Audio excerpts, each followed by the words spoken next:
Hello everyone, this is MykeCheck'd95, the man who does movie reviews under MykeCheck'd Productions. Now, this video, as you saw in the title, is not a movie review. As some of you may know, over the years throughout my YouTube channels that I've had, I am an avid wrestling fan. It has kind of dwindled down and spiked up a lot over the years with WWE having very terrible production value and ideas that they want to push forward that us fans don't like. But I'm still a wrestling fan all in all, pretty much since 2003. And here I am with the upcoming news from the past week of professional wrestling, including WWE and AEW. It has come to my attention that WWE has released the team of AOP, Authors of Pain, Akam, and Razor. I'll be honest, I honestly saw this coming a mile away since their initial debut on the main roster. They were very successful in NXT, no doubt about it. Like, I saw very little of their work on NXT. From what I saw here and there on NXT, Authors of Pain were a pretty successful tag team, I would say. I mean, for two big guys as a tag team, they were really good. I'm not really super big on big guys, but I would say that they were honestly one of the better, big man tag teams that I've seen in quite some time. But when they got onto the main roster, they kind of dwindled out and didn't really do anything. Again, like, no disrespect to the two superstars. From what I've seen, they've done really good. It's just they weren't utilized right, like a big section of the WWE roster. But I kind of saw it coming. I mean, yeah, it's a shame, but it is what it is. I honestly, and don't get me wrong, I'd love to see them to go to AEW like every other wrestling fan would like wrestlers to do. But AEW kind of has a overloaded roster at the moment, and their two shows is almost not enough to show all of their superstars that they have. Either I'd see them going to Impact, staying in the indie scene. I mean, maybe, if they want to fuck around, they can go to New Japan. Other than that, I think one of them is a MMA fighter. I think that one is Razor. The other thing that they could do is that Akam could just go on a singles run, or just kind of quietly retire, or just kind of quietly not wrestle anymore, and then Razor can go back and pick up on his mixed martial arts. And that's just kind of what I see what's going to happen. Just my personal opinion. Tonight was Smackdown. I want to point this out right now. I typically don't watch the weekly shows. I mean, I honestly should, to kind of get more backstory into like the pay-per-views I watch, and I will review in the future. Be sure to like keep an eye out for that. And I mean, I follow people on Instagram and Facebook to kind of give me an idea of what happens on the show and everything. From what I heard, Smackdown was actually a pretty good show. It was a lot better than last week's show, a lot better than last week's shows from WWE in general. I mean, besides NXT, NXT always blows it out of the water. The big story in this one, well, one of the big stories, is Jey Uso becoming the #1 contender for the SmackDown Universal Championship to fight against Roman Reigns. Now, I find this interesting because, like, this is going into like a family storyline, and this could either develop over time for a few months. This is something I would want to see to happen for like 3-4 months, like going on, and eventually introducing Jimmy into it and have the two of them going against Roman. That would be very interesting to see. Maybe eventually having them have a change of heart and joining Roman on his, I guess, mission, or his island, he says. But as of right now, I think it's a really good choice. I do like it a lot. Some people have said like it'd make Roman a lot stronger if he just beats the shit out of Jey. I want to see an even matchup. Like, these two are family, so they should know each other's moveset literally like the back of their hands. So I feel like it'd be a really great back and forth bout.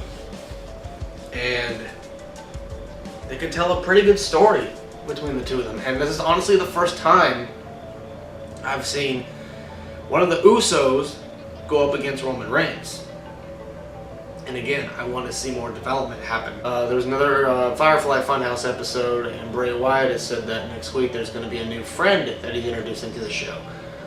Which brings me to the segment with Alexa Bliss, which lately she's been kind of doing some weird things here and there. People have noticed that there's more braids in her pigtails that she's gotten over the last few weeks, and she's kind of has a shaky relationship with Nikki Cross right now. And the Ramblin' Rabbit was in the background of their segment, Nikki and Alexa's, tonight on Smackdown.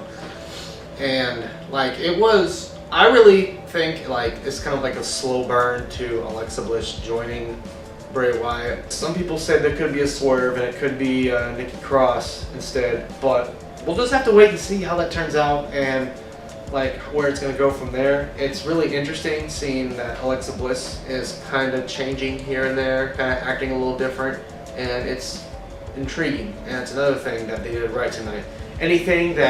Pretty much anything Bray Wyatt touches nowadays turns into gold, for the most part.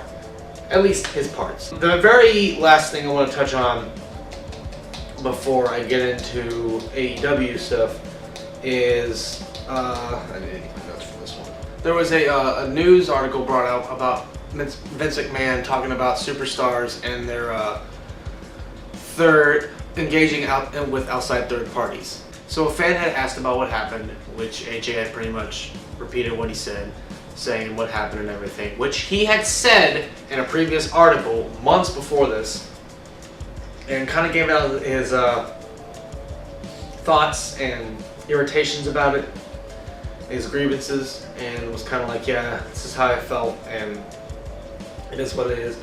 And then I guess he had told people on stream, I'm not sure if it was on the stream, but it was just something I heard down the grapevine, that for a couple weeks AJ Styles had COVID, and I don't know what it is about Vince, but he does not want his superstars or anyone under contract through WWE to be telling the fans and the audience on their social medias or any other outlet whatsoever that they tested positive for COVID, and that's why they're missing their weekly shows.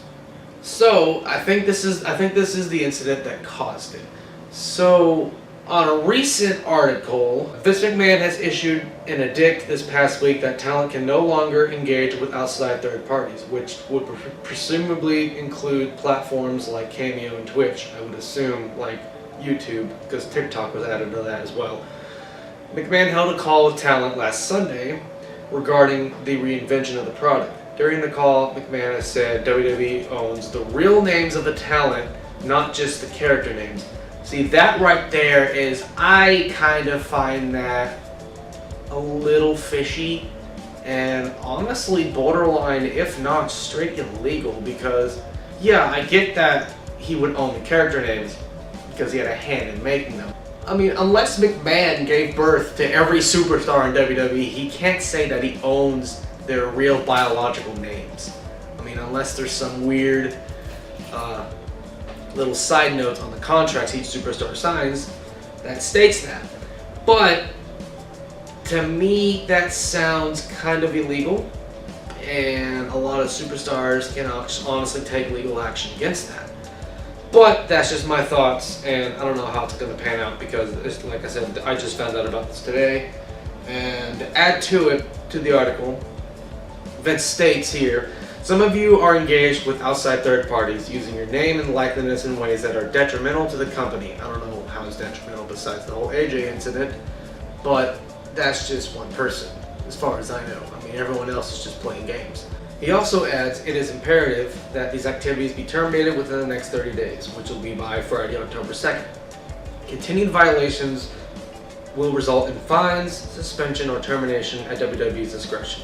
McMahon wrote that these actions are necessary as part of WWE's rebuilding process as they enter the next phase of growth at WWE. Okay, when I first found out about this, which was honestly earlier today, it honestly pissed me off, like, a lot. Mainly because the fact that him stating that he owns the people's real names and their character names, which, again, that to me sounds like very illegal.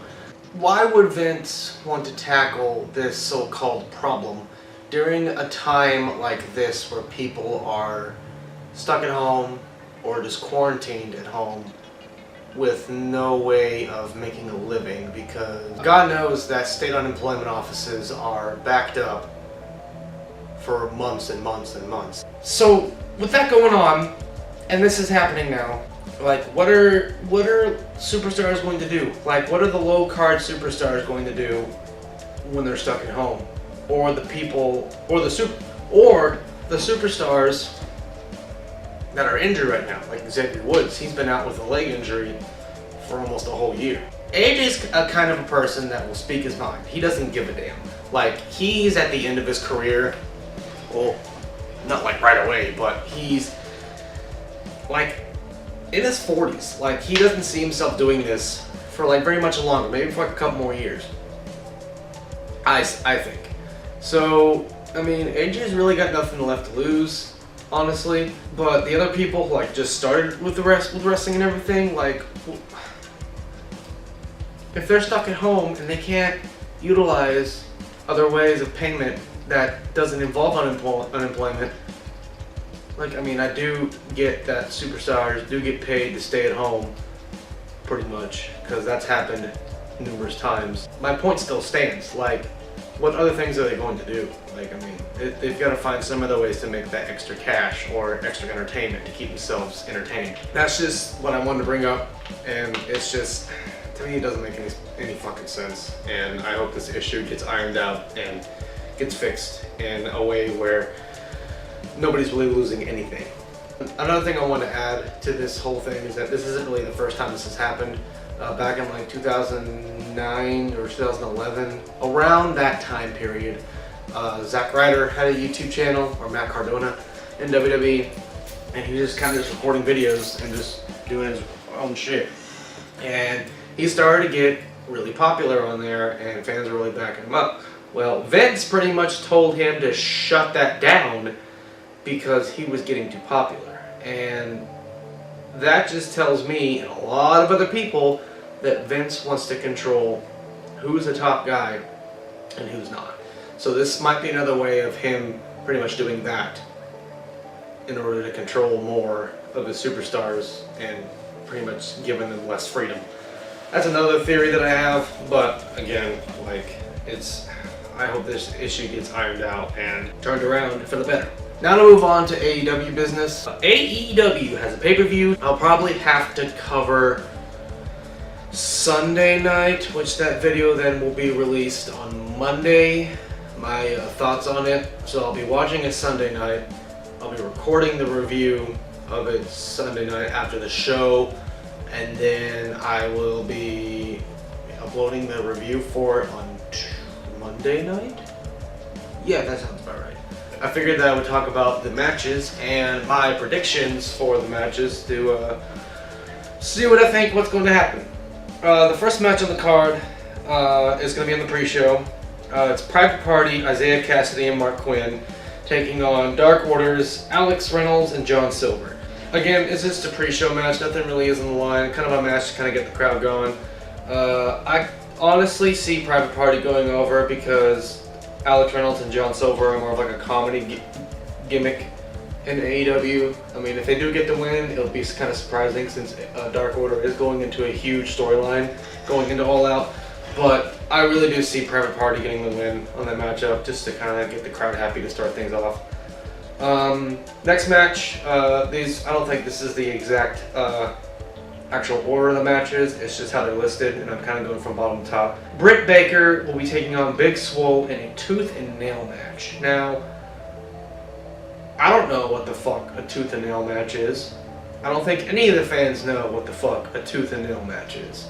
Just the name of the match alone definitely does grab my attention enough to like be like, oh, well, this could be maybe something. I haven't really been paying attention to this storyline, not too much. I don't know, it's just, I don't know if it's just because the women's league in AEW is not the strongest, or it's just I don't really care for this storyline. But I wouldn't say the action's going to be bad. I think it's going to be at least a good match, but I I don't really mean this, but I don't really care. But at the same time, I'm intrigued because of the match type. I honestly, since she's coming off of an injury, I'd say Britt Baker might win the match, just so they give her that big win after her injury comeback. But I mean, I've been surprised before. They could give it a big swole just because it's the hero overcoming the villain thing. But I really think Britt Baker is going to win this match just because she's coming off an injury. She needs a win from the injury comeback. The next match is going to be a Broken Rules match between Matt Hardy and Sammy Guevara. If Matt Hardy loses, he must leave AEW. I don't think Matt Hardy is going to be leaving AEW this soon. I really don't think that.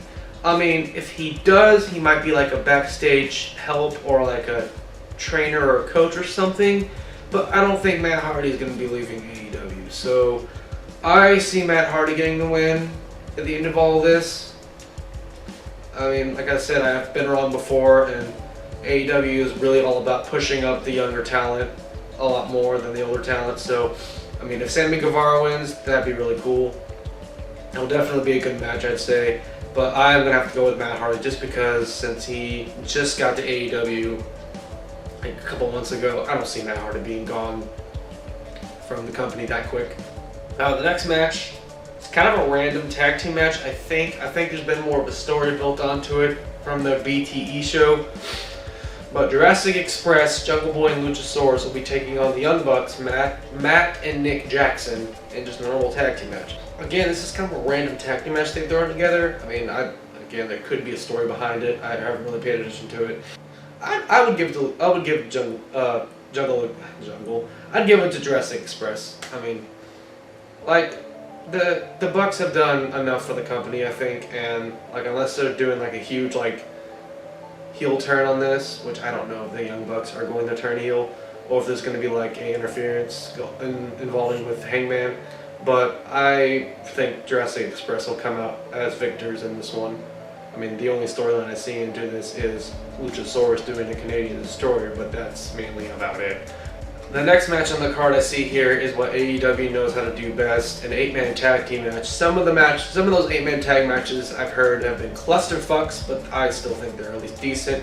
This one should be at least good, I would say, because it's going off the whole Dark Order massive push storyline. It's the Dark Order, Brody Lee, Colt Cabana, Evil Uno, and Stu Grayson. I cannot talk tonight. I apologize. Taking on Matt Cardona, Scorpio Sky, and the Natural Nightmares, Dustin Rhodes and QT Marshall with Allie in their corner. I really want to see Matt Cardona get the win because I'm a huge fan of Matt Cardona, aka Zack Ryder. But I feel like Dark Order has to get this win just to keep their massive push going, keep the momentum on their side, and make Brody Lee more of the monster he needs to be. Again, I really want Matt Cardona to like get the win for his team, or at least his team winning, but I see Dark Order getting the win on this one. The next match is a 21-man Battle Royale, the Casino Battle Royale. The winner receives a future AEW World Championship match. Now, not all of the participants have been named in this matchup, but the ones that are named on here so far, and I'll be basing them off of, my prediction will be basing off the names announced or a possible entries that could come into it. Darby Allin, Lance Archer, Brian Cage, Ricky Starks, Pentagon, Ray Phoenix, The Butcher, The Blade, Eddie Kingston, Sean Spears, Billy and Austin Gunn, Jake Hager, Santana, Ortiz, Chuck Taylor, and Trent. And the rest of them are to be announced, so there's going to be a couple surprise entries in this Battle Royale. From the name selection, I really want to go for Darby Allin. I'm a huge fan of Darby Allin and his craziness, and I do like his character a lot. I really feel like Darby Allin is very underutilized in AEW. He needs to be in more of the mid-card, if not close to the main event scene, more often. But if I were to be more realistic, I honestly see Lance Archer getting the win based off these names announced, because like, if you want to build up Archer to be this monster, you need somebody to take down the world champion, and Archer seems like the guy to do it. Archer. To me, my choice to win this match is Lance Archer. Now for like mystery entrants, some people have said that AOP could just show up. Some people have mentioned Pac, but Pac is stuck in Britain or Europe or wherever the fuck he's from because of the quarantine mess. So I doubt Pac's gonna show up unless they pull some strings. But in the end, my pick's gonna be Lance Archer for this matchup. The next match will be for the AEW Women's World Championship. Shida versus Thunder Rosa. Now, Thunder Rosa is the NWA Women's Champion right now. And like I said before, with the Women's League, AEW is kind of weak. This match honestly might be really good. Kind of gives Shida someone, I guess, worthy to battle in this match. I don't see Thunder Rosa getting the win. I see Shida getting the win. This is kind of like an inter-brand matchup and whatnot. Again, I feel like Thunder Rosa will have a lot of offense in this matchup, but in the end, it's going to be Shida that gets the win on this one. And then next match I see on here is for the AEW World Tag Team Championships.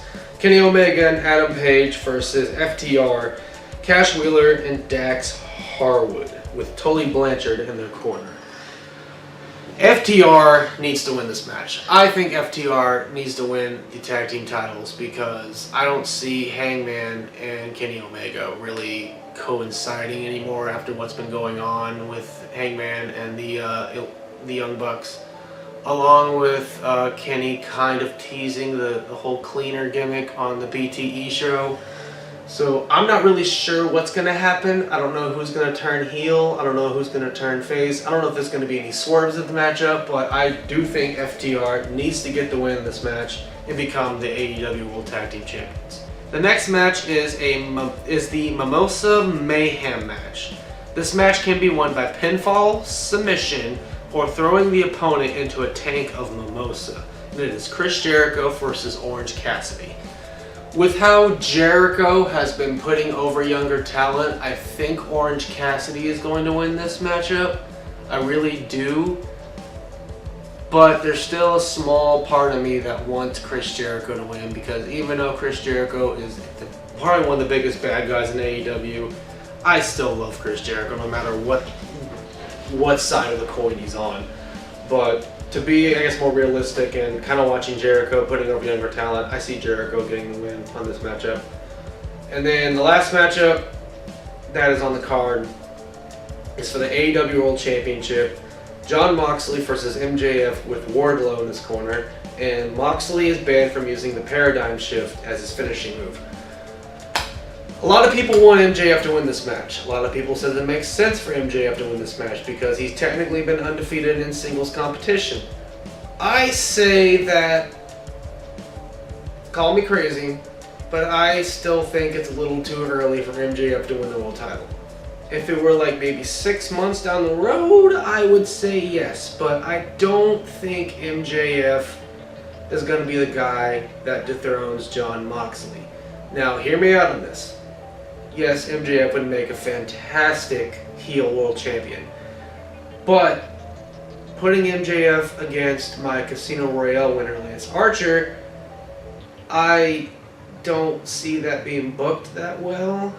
Either seeing MJF cheat to win or just MJF being a fucking coward and running away from him. I think that Moxley should win this match and then lose the title to Lance Archer, and Lance Archer becomes a world champion. That's just my theory. Now, before I have any of the other wrestling fans who say, oh, well, Lance Archer was in WWE, he's a WWE guy. Yes, he was a WWE guy for a very short time. But if you want to get very technical, you can say Lance Archer was a TNA guy. So it'd be a TNA guy winning the AEW World Championship. I still think that would book a great match. They had a great match in New Japan for the New Japan Intercontinental Championship. I think that's the name of the title. And Jon Moxley got the win there. Seeing these two battle out on an AEW landscape, I think it would be a fucking killer match. And I just think Moxley needs to win this match to go up against Lance Archer, and then dropping the belt to Lance Archer, and starting the reigning path of everyone dying for Lance Archer. And those are just my predictions on AEW All Out. To kind of go back through a quick run through of who I think is going to win the match. Private Party defeating Dark Order, Alex Reynolds and John Silver. Britt Baker defeating Big Swole. Matt Hardy defeating Sammy Guevara. Jurassic Express defeating the Young Bucks, unless some swerve happens. The Dark Order defeating the team of Matt Cardona, Scorpio Sky, and the Natural Nightmares, even though I want Matt Cardona to win. Based off the picks that they have announced for the Battle Royal, I would say Lance Archer for the Casino Battle Royale. Sheeta getting the win over Thunder Rosa. FTR defeating Kenny Omega and Adam Page for the World Tag Team titles with a swerve or a heel turn in the process. Orange Cassidy getting the win over Chris Jericho. And Jon Moxley retaining his title against MJF for him to lose the title to Lance Archer down the road. Those are my thoughts on AEW All Out, and I honestly am going to stick to them and hopefully at least get one match right when I watch the pay-per-view either tomorrow night or Sunday afternoon, evening, depending on how busy it is tomorrow. But that's all I really have for like wrestling news and everything.